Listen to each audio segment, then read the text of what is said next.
श्री शिवाय नमस्तुभ्यम। दोस्तों, स्वागत है भक्ति साधना में।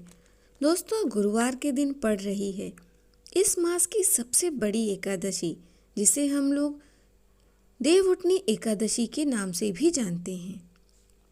इस बार देवउठनी एकादशी में रवि योग लग रहा है। पूज्य गुरुजी ने कहा है कि रवि योग में जो भी व्यक्ति काले तिल वाला या गोल दीपक वाला उपाय भगवान विष्णु के सामने कर लेता है, तो हम व्यासपीठ से यकीन दिलाते हैं कि उस व्यक्ति की बड़ी से बड़ी मनोकामना बहुत ही शीघ्रता से परिपूर्ण हो जाती है। भले ही आप प्रदोष व्रत कर चुके हैं, सोमवार की अष्टमी कर चुके हैं, 16 सोमवार का व्रत कर चुके हैं, मासिक शिवरात्रि कर चुके हैं, यहाँ तक कि पशुपतिनाथ का व्रत भी कर चुके हैं, लेकिन भी मनोकामना परिपूर्ण नहीं हो पा रही है, तो इस देवउठनी एकादशी के दिन सिर्फ ये एक दीपक वाला उपाय आपकी बड़ी से बड़ी मनोकामना को परिपूर्ण कर देगा। देवउठनी एकादशी बहुत ही खास और पवित्र होती है, क्योंकि इस दिन भगवान विष्णु अपनी 4 महीने की योग निद्रा के बाद जागते हैं और इस सृष्टि का संचालन करते हैं। गुरुजी ने बताया कि जब 4 महीने तक भगवान विष्णु योग निद्रा में रहते हैं, तो इस सृष्टि का संचालन महादेव करते हैं। देखिए, इस एकादशी को आपको सुबह सुबह एक कार्य अवश्य करना है। आपको हल्दी वाले जल से स्नान करना है। यह हल्दी वाले जल का स्नान आपके दुर्भाग्य को दूर करने के लिए है, वैभव संपदा को बढ़ाने के लिए है। इसलिए इस एकादशी के दिन यह छोटा सा कार्य आप अवश्य करें। और अगर आपने स्नान कर चुका है, तो आप थोड़े से जल में एक चुटकी हल्दी डालकर उसका छींटा ले सकते हैं। एकादशी के दिन हल्दी का अत्यधिक महत्व होता है। यह आपके जीवन से दुर्भाग्य को दूर करती है और सौभाग्य में वृद्धि करती है। इसलिए इस एकादशी के पवित्र दिन आप ये छोटा सा कार्य अवश्य करें। चलिए आइए जानते हैं पूज्य गुरुजी द्वारा बताए गए कुछ खास उपायों के बारे में। यह उपाय मनोकामना पूर्ति के लिए है। क्योंकि एकादशी गुरुवार के दिन पड़ रही है, इसलिए आप 7 चने की दाल ले लें, एक गुड़ का टुकड़ा ले लें, एक लोटे में जल ले लें। फिर ये सारी सामग्री लेकर आप शिवालय पहुंच जाएं। अब जो आपने चने की दाल ली थी, वह एक एक करके लोटे में डालते जाइए और ओम नमो भगवते वासुदेवाय का आप जाप करें।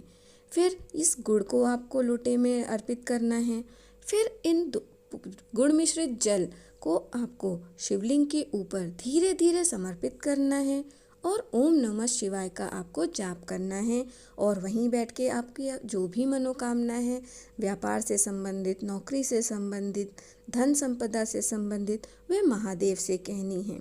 इस एकादशी में आप यह उपाय करेंगे और अगली एकादशी तक आपकी मनोकामना महादेव की कृपा से बहुत ही जल्द परिपूर्ण हो जाएगी। दोस्तों, पूज्य गुरुजी द्वारा बताया गया यह एकादशी का बहुत ही विशेष उपाय है। इसमें आपको करना क्या है कि 11 काले तिल के दाने ले लेने हैं, एक चुटकी हल्दी ले लेनी है और एक दीपक ले लेना है। दीपक में आपको गोल बाती का प्रयोग करना है और घी डाल लेना है। फिर आपको आपके घर में जो तुलसी माता का पौधा है, वहाँ चले जाना है। दोस्तों, इस बार एकादशी जो पड़ रही है वो गुरुवार के दिन पड़ रही है और गुरुवार भगवान नारायण का दिन होता है। अगर यह उपाय कोई भी व्यक्ति सूर्यास्त के बाद किसी भी समय कर लेता है, तो उसकी ऐसी कोई मनोकामना नहीं होती है जो भगवान विष्णु की कृपा से परिपूर्ण न हो सके। फिर आपको तुलसी माता के सामने उस दीपक को प्रज्वलित कर देना है और उसमें जो 11 तिल के दाने लिए थे, ओम नमो भगवते वासुदेवाय का जाप करते हुए आपको अर्पित करना है। फिर जो हल्दी थी एक चुटकी, उसे भी आपको उस दीपक में डालना है और ओम नमो भगवते वासुदेवाय का जाप करना है। एकादशी तिथि में अगर आप माता तुलसी के समक्ष यह उपाय करते हैं, तो आपके घर में सदैव माता लक्ष्मी का वास होता है, दरिद्रता का अंत होता है।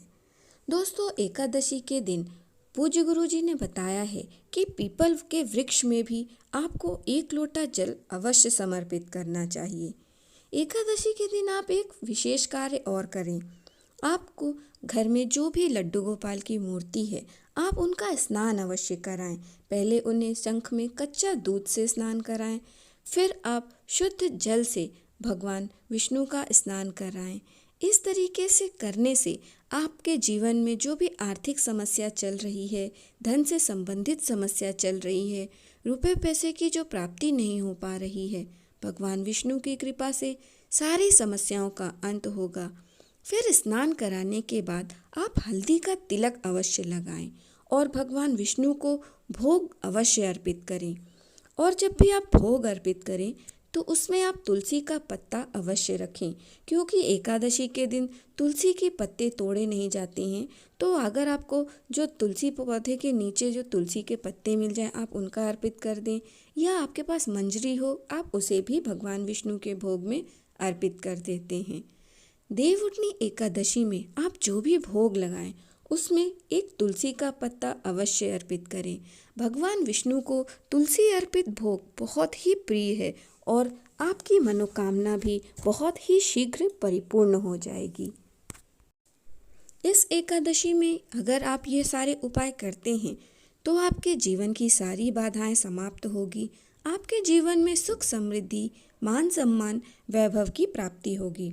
दोस्तों, मेरे द्वारा बताई गई जानकारी अगर आपको अच्छी लगी हो तो वीडियो को लाइक करें, चैनल को